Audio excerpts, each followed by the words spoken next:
இந்த பனைமரத்தை கேள்விப்பட்டிருக்கீங்களா? இது வந்து கூந்த பனைமரம்னு சொல்லுவாங்க. கூந்தல் பனைமரம். இதுக்கு ஒரு ஐதீகம் இருக்குது. இதில் ஒரு பனங்கொட்டை மாதிரி தான் இருக்கும். பனங்கொட்டை கூட கொஞ்சம் சின்னதாக இருக்கும். இதில் காய்க்கும். அது ரொம்ப நாள் சென்று தான் காய்க்கும்.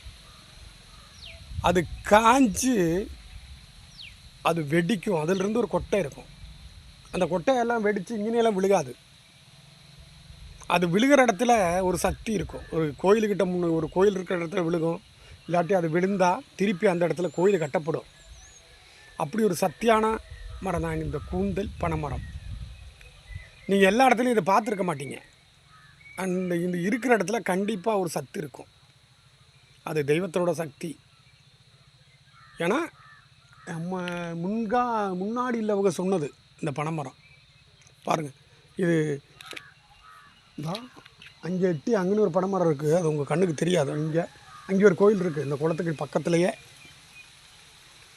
இது நிறைய இடத்துல கொஞ்சம் பேருக்கு தெரியும். பழைய ஆளுகளுக்கு கண்டிப்பாக தெரியும். இப்போ இருக்கிற தலைமுறைக்கு இது தெரியுமா என்னென்னு தெரியலை.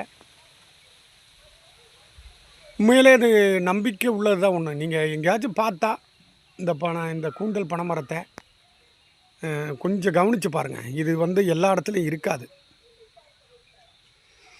அந்த விதை வந்து அவ்வளோ தூரத்தில் போய் தெரித்து விழுகுமா.